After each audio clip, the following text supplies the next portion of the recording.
새날이 밝았습니다. 우리 삶에 새 일을 행하실 주님을 기대하며 말씀 앞에 잠잠히 나아가겠습니다. 오늘 우리가 함께 읽고 묵상할 말씀은 에스겔서 43장 1절에서 12절입니다. 그 후에 그가 나를 데리고 문에 이르니 곧 동쪽을 향한 문이라. 이스라엘 하나님의 영광이 동쪽에서부터 오는데 하나님의 음성이 많은 물소리 같고 땅은 그 영광으로 말미암아 빛나니 그 모양이 내가 본 환상 곧 전에 성읍을 멸하러 올 때에 보던 환상 같고 그 발 강가에서 보던 환상과도 같기로 내가 곧 얼굴을 땅에 대고 엎드렸더니 여호와의 영광이 동쪽을 통하여 성전으로 들어가고 영이 나를 들어 데리고 안뜰에 들어가시기로 내가 보니 여호와의 영광이 성전에 가득하더라. 성전에서 내게 하는 말을 내가 듣고 있을 때에 어떤 사람이 내 곁에 서 있더라. 그가 내게 이르시되 인자야, 이는 내 보좌의 처소, 내 발을 두는 처소, 내가 이스라엘 족속 가운데에 영원히 있을 곳이라. 이스라엘 족속 곧 그들과 그들의 왕들이 음행하며 그 죽은 왕들의 시체로 다시는 내 거룩한 이름을 더럽히지 아니하리라. 그들이 그 문지방을 내 문지방 곁에 두며 그 문설주를 내 문설주 곁에 두어서 그들과 나 사이에 겨우 한 담이 막히게 하였고 또 그 행하는 가증한 일로 내 거룩한 이름을 더럽혔으므로 내가 노하여 멸망시켰거니와 이제는 그들이 그 음란과 그 왕들의 시체를 내게서 멀리 제거하여 버려야 할 것이라. 그리하면 내가 그들 가운데에 영원히 살리라. 인자야, 너는 이 성전을 이스라엘 족속에게 보여서 그들이 자기의 죄악을 부끄러워하고 그 형상을 측량하게 하라. 만일 그들이 자기들이 행한 모든 일을 부끄러워하거든 너는 이 성전의 제도와 구조와 그 출입하는 곳과 그 모든 형상을 보이며 또 그 모든 규례와 그 모든 법도와 그 모든 규례를 알게 하고 그 목전에 그것을 써서 그들로 그 모든 법도와 그 모든 규례를 지켜 행하게 하라. 성전의 법은 이러하니라. 산 꼭대기 지점의 주인은 지극히 거룩하리라. 성전의 법은 이러하니라.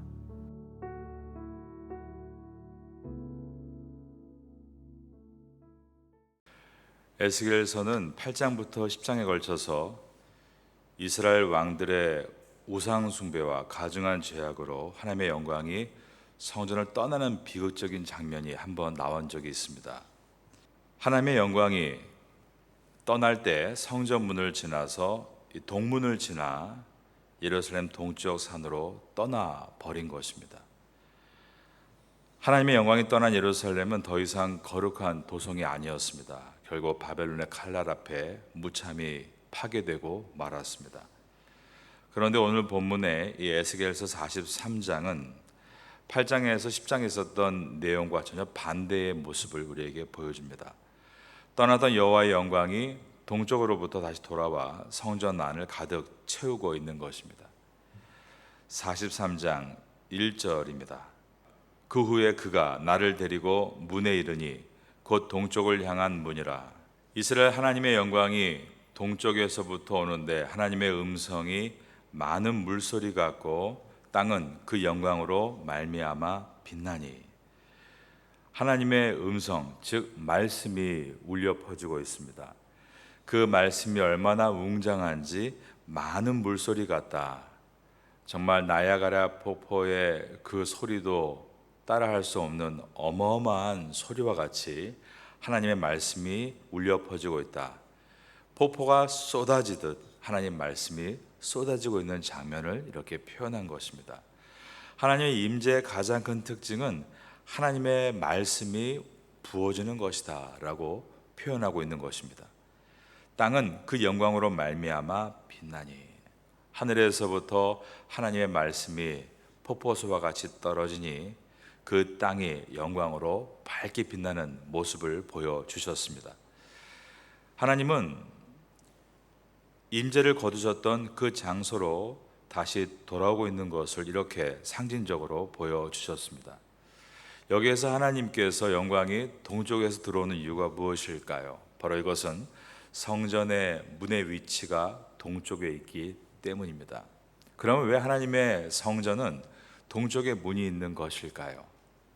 창세기에 보면 인간이 범죄하고 났을 때 하나님이 에덴 동산에서 인간을 내보내십니다.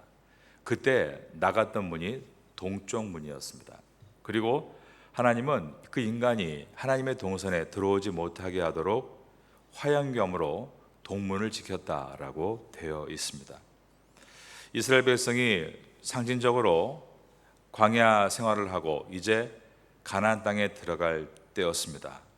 요단을 건너서, 즉 동쪽에서 서쪽으로 이제 이스라엘 백성이 진입해 들어가는 것입니다. 이렇게 동쪽에서부터 서쪽으로 들어오는 이 장면들, 바로 이것이 어떤 상징을 갖고 있는가 하면 바로 창세기 때 그들이 동문으로 쫓겨난 다음에 하나님과 단절되고, 하나님은 그 죄인이 하나님의 거룩한 동산에 들어오지 못하도록 화양경으로 지키셨는데 그 문이 열리고 다시 들어갔다. 그리고 이스라엘 백성이 가나안 땅에 들어갔다는 것은 이제 하나님과의 회복이 일어났다는 것을 상징적으로 보여주고 있는 것입니다.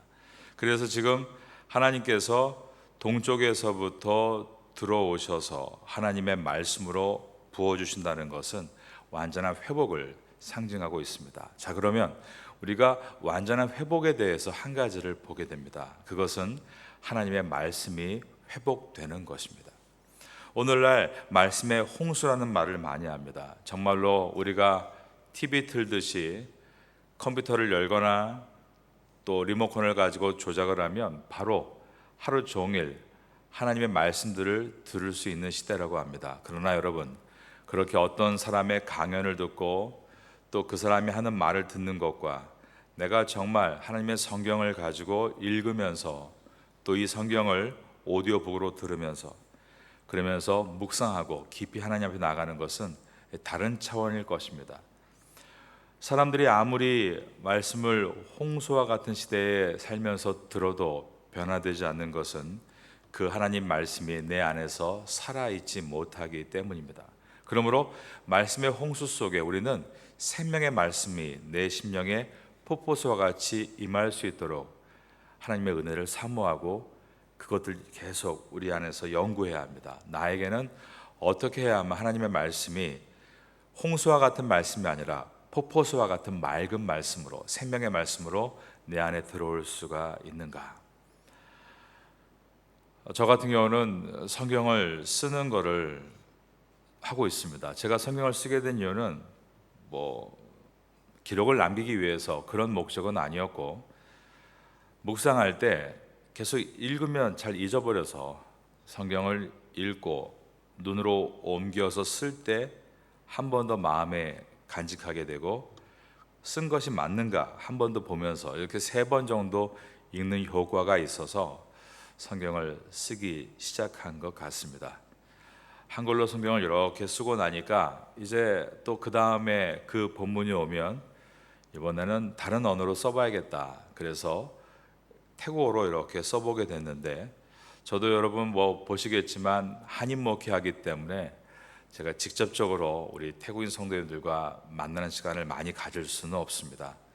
그러나 하나님 말씀을 태국어로 이렇게 한 절 한 절 쓰다 보니까 성경에 대한 깊은 이해를 갖게 되고 나를 준비시켜 주시는 단계다라는 생각이 들면서 태국어를 쓰면서 많은 은혜를 얻고 있습니다. 무엇보다 한글로 놓쳤던 단어들이 있습니다. 그것을 또 다른 언어가 더 밝게 비춰줄 때가 있어서 오히려 성경을 쓰면서 또 외국어로 쓰면서 저는 하나님의 은혜를 많이 경험하고 있는 것 같습니다. 한글로 쓰고 나서 또 태국어로 쓰고 나서 그리고 나서 한 번 또 성경이 돌아올 때가 있습니다. 가령 고린도 전서 같은 경우에 다시 3번째 성경을 만났을 때는 그때는 또 영어로 한번 써보게 되는 것입니다. 우리가 영어를 참 많이 배웠는데요, 정확하게 영어를 구사하기가 참 어려운 것 같습니다. 그런데 이 성경 영어는 굉장히 문법적으로 완벽하기 때문에 또 영어로 한번 써보게 되면 그 안에서 또 깊은 은혜를 경험하게 되고 논리적인 사고를 갖게 되는 것 같습니다. 자, 이 정도가 제가 가지고 있는 성경에 대한 관심과 또 이해입니다. 여러분 개인적으로 다양한 방법이 있을 거라 생각합니다. 저희 파테아 선교교회에서 예전에 큐티방이 있었는데요. 큐티방은 한 본문을 깊이 묵상하고 그 본문을 이제 평일날 교원들이 모여서 내가 이 말씀을 통해 깨달은 것, 그러니까 지식에 대한 것이고, 느꼈던 것, 감정에 대한 것이고, 세 번째 내가 결단할 것들, 의지에 대한 것을 적은 다음에 서로 나누는 시간이었습니다. 함께 이야기 나누며 많이 울고 또 고백하며 결단하는 은혜로운 시간을 가졌습니다. 저는 이제 하반기를 준비하면서 지금 책자 하나를 계속 만들어 연습하고 있는데, 그것은 이번 주 주일날 본문을 미리 월요일부터 토요일까지 6일 동안 다양하게 묵상하고 써보는 것입니다. 그래서 월요일 주일 본문을 미리 읽는 시간을 갖고 화요일 그 본문을 한번 써봅니다. 수요일 이 본문을 읽으면서 느꼈던 점을 적게 되어 있고, 목요일 읽으면서 궁금했던 것, 퀘스천 마크를 한번 정리합니다. 사실 설교를 들으면 다 이해되는 것 같지만 직접 읽으면 이해가 안 되거든요. 특히 에스겔서는 궁금증이 많습니다. 그런데 그 궁금증을 그대로 노출시켜서 목요일날 막 적어보는 겁니다. 목요일날 물어봤던 질문에 대해서 내 스스로 답을 적습니다. 그때 가져야 될 용기는 틀려도 괜찮다, 이해가 틀려도 상관없다, 그렇게 접근하는 겁니다. 그리고 나서 토요일 이 말씀을 내가 어떻게 적용할 것인가 결단에 대해서 나름대로 적어냅니다. 그리고 주일은 이제 그 한 장을 펴놓고 목사님의 설교를 듣는 겁니다. 그러면서 설교를 다 깨알같이 적고, 그리고 나서 집에 돌아가서 월요일부터 주일까지 7일 동안을 다 연결시키면 많은 깨달음을 갖게 됩니다. 결단도 있게 되고요. 그리고 나서 이제 그 다음 주에 구역 모임을 할 때 주일 설교를 나누지 않습니까? 그러면 내가 가지고 있는 많은 생각들과 마음이 있기 때문에 더 풍성하게 나눌 수가 있고, 다른 사람은 내가 일주일 동안 묵상했던 내용을 어떻게 이해하고 있는가에 대한 서로의 나눔을 통해 발전하고 또 풍성하게 결단할 수 있게 됩니다. 이것 또한 하나님의 말씀을 우리가 폭포수와 같이 받기 위한 하나의 방법이라고 할 수가 있겠습니다. 우리는 오늘 말씀을 통해서 하나님께서 영광으로 찾아오시는 장면을 보고 있습니다. 에스겔 선지자가 포로로 끌려와서 성전이 없는 상태에서 바벨론의 강인 그발강에서 노역하고 있을 때 이 웅장한 모습을 보여주시고 있습니다. 하나님의 말씀이 많은 물소리와 같고 그분의 영광이 이 거친 그발강을 환하게 비추고 있었습니다. 여러분, 우리가 인생이 아무리 고달프고 어려운 그발강과 같은 힘들고 어려운 인생을 산다 할지라도 하나님께서 말씀으로 폭포수와 같이 우리에게 주시면 그 땅은 환하게 밝히는 것처럼 그분의 영광을 나타낼 수 있고 살아갈 수 있는 것입니다. 다니엘은 포로지에서 그가 속해 있는 왕궁을 환하게 비추고 있었고, 에스겔은 포로지에서 비록 어려운 노역 가운데 있었지만 그 그발강을 환하게 비추고 있었습니다. 그러니 우리가 하나님 말씀을 받아서 은혜 충만한 상태로 사는 것은 우리 주변을 환하게 비추는 삶이라고 말할 수가 있겠습니다. 여러분들은 하나님 말씀을 사모하시고 하나님께 주시는 그 은혜의 말씀을 풍성하게 담아서 여러분 주변을 환하게 비출 수 있게 되기를 예수님의 이름으로 축원합니다. 선지자는 그 거룩함 앞에 감히 서지 못하고 즉시 얼굴을 땅에 대고 있습니다. 3절입니다. 그 모양이 내가 본 환상, 곧 전에 성읍을 멸하러 올 때 보던 환상 같고. 자, 그런데 에스겔이 보고 있는 환상이 그때는 굉장히 무서운 환상이었다는 것입니다. 하나님께서 성읍을 멸하시고 진노하시게 오신 하나님이었는데, 이번에는 하나님께서 이들을 회복하기 위해 오시는 것이었습니다. 4절입니다. 여호와의 영광이 동문을 통하여 성전으로 들어가고 영이 나를 들어 데리고 안뜰에 들어가시기로 내가 보니 여호와의 영광이 성전에 가득하더라. 하나님의 임재를 보여주고 있습니다. 여호와의 영광이 성전에 가득 찼다. 이 말은 하나님께서 그들을 버리지 않으셨다라는 뜻입니다. 우리의 개인도 마찬가지입니다. 아무리 외형적으로 우리가 많이 망가졌고 무너졌고 한 줌의 흙과 같다 할지라도 하나님의 영광이 임하면 살아나는 것입니다. 그러나 아무리 외형이 화려하고 멋지고 단단하고 영원할 것처럼 보여도 하나님의 영광이 떠나면 껍데기에 불과하다는 것입니다. 이스라엘은 화려한 성전을 갖고 있었지만 하나님의 영광이 떠나자 껍데기가 되었고, 이스라엘은 이제 그발강에서 한 줌의 흙과 같이 아무것도 아닌 존재가 되었지만 하나님의 영이 임하심으로 다시 살아있는 존재로 바뀌고 있는 것입니다. 하나님께서 성전에서 에스겔에게 말씀하십니다. 7절입니다. 그가 내게 이르시되 인자야, 이는 내 보좌의 처소, 내 발을 두는 처소, 내가 이스라엘 족속 가운데 영원히 있을 곳이라. 여러분, 성전의 역할은 무엇입니까? 하나님의 임재가 있는 곳인데 하나님 말씀합니다. 내 성전에 내가 영원히 있을 것이다. 하나님이 이렇게 표현하십니다. 내 보좌의 처소다. 내 발을 두는 처소다. 즉 하나님의 임재를 이렇게 내가 보좌가 있다라고 하시고 그 보좌에서 앉아 있고 내 발을 두는 곳이 바로 내 성전 처소다라고 말씀합니다. 여기서 이 성전은 바로 우리 자신입니다.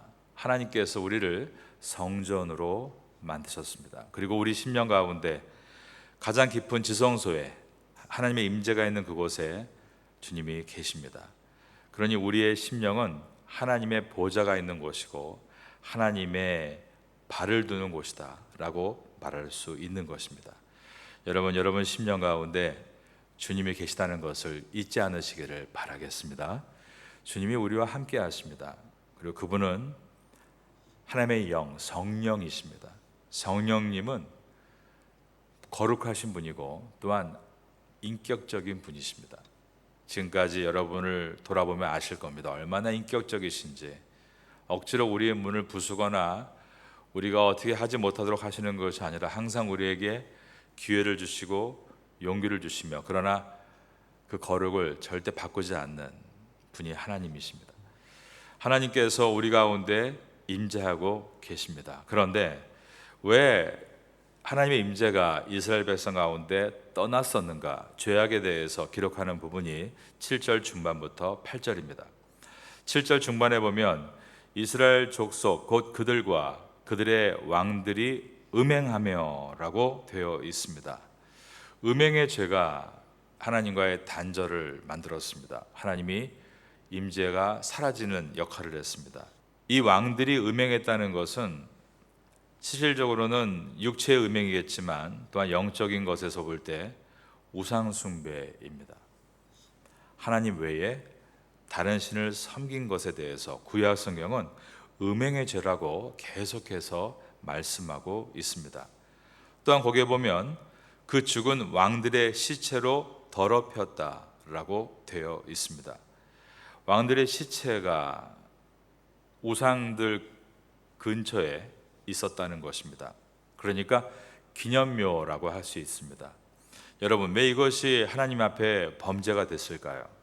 우리가 조상을 기억하는 것이 그것은 범죄라고 할 수는 없습니다. 그런데 하나님의 어떤 말씀보다 사람의 가르침이나 사람의 영향력이 더 앞설 때, 그래서 하나님의 말씀이 점점 굳어지는 종교처럼 변해서 거기에 사람도 들어가고 성인도 들어가고 그렇게 되어버리면 하나님의 말씀이 살아있지 못하고 완전히 하나님 말씀이 사람의 생각에 덮여버리는 것입니다. 하나님이 이것에 대해서 굉장히 심각하게 말씀하고 있다는 것을 오늘 본문을 통해서 깨닫게 됩니다. 여러분, 우리는 모세를 왜 하나님이 가나안 땅에 들이시지 않았는가? 심지어 어떤 사람은 모세는 가나안 땅에 들어가지 못했으니까 구원받지 못했다. 아주 극단적으로 말하는데 그렇지 않죠. 예수님 시대 때 주님은 변화산에서 하늘의 사람 두 사람을 불러내립니다. 그때 왔던 사람이 모세와 엘리야였습니다. 모세는 그 죽은 시신을 발견하지 못했으나 예수님의 명령에 의해 하늘에서 주님 앞에 와 있었고, 엘리야는 구름을 타고 사라졌기에 그가 어디에 안착했는지 알 수 없으나 그는 하늘 시민이 되어 예수님 앞에 있었습니다. 분명하게 모세와 엘리야가 하늘 백성인 것을 보여주신 장면입니다. 그런데 왜 하나님은 모세를 가나안 땅에 들이시지 않았는가? 저는 이것에 대해서 물론 들은 교육도 있지만 저 스스로도 묵상하기를, 만약에 모세가 가나안 땅에 들어갔다면 하나님의 종교는 시간이 지날수록 모세의 종교가 됐을 겁니다. 예수님 시대 때 많은 사람들은 그 죽은 시신도 없는 모세를 기억하며 모세의 율법에 의하면, 모세의 말에 의하면, 모세가 했던 방법에 의하면 이러면서 하나님의 말씀을 율법으로 만들어서 하나님을 가둬놓았고 결국 이 땅에 오신 하나님 예수 그리스도를 십자가에 못 박은 것입니다. 우린 그러므로 우리가 하나님의 말씀을 듣는다는 것은 어떤 전통과 규례 그리고 사람의 말, 그것을 가지고 내가 믿음이 있다라고 하는 것이 아니라 하나님의 말씀은 언제나 생방송입니다. 요즘 유튜브는 다 미리 녹화하고 듣고 반복하지만 하나님의 말씀은 살아있는 생방송, FM 라디오로 가는 방송.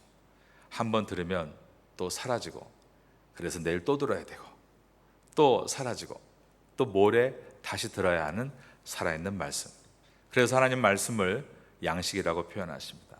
여러분, 밥은요, 오늘 먹고 오늘 10그릇 먹었으니까 이제 3일 계산해서 내가 4일째 먹겠다. 그것이 불가능합니다. 마찬가지로 하나님의 말씀은 생방송과 같이 우리에게 날마다 주시는 영의 양식입니다. 그래서 밖에 나가 만나를 거두고 아이 귀찮으니까 오늘 2배를 모았다가 내일은 거두지 않겠다, 다 썩게 하시는 그 장면은 하나님의 말씀은 하늘에서 내리는데 그 말씀은 매일매일 먹어야 하는 영의 양식이다 라는 하나님의 메시지인 것입니다. 이와 같이 우리가 하나님 말씀을 우리 중심에 둔다는 것은 우리의 생각과 과거의 가르침, 그것이 하나님 말씀을 덮으려는 행위가 아니라 항상 하나님 말씀은 그것 위에 계셔야 된다는 의미입니다. 물론 우리가 배운 것, 경험한 것 다 중요하죠. 그러나 그것이 말씀보다 위에 있을 수 없습니다. 하나님 말씀이 항상 그 위에서 우리의 과거의 경험을 지혜로 바꿔주시고 우리가 했던 배움에 대해서 또 이것을 하나님 말씀이 우리에게 영감을 주심으로 앞으로 나아갈 수 있도록 하는 원동력이 되는 것입니다. 여러분들은 오늘도 이제 하나님 말씀 듣고 돌아가셔서 여러분의 준비된 시간 속에서 묵상하고 하나님께 이 말씀을 들고 기도하실 때 하늘의 양식을 오늘도 풍족하게 얻는 하루가 될 수 있기를 예수님의 이름으로 축원합니다.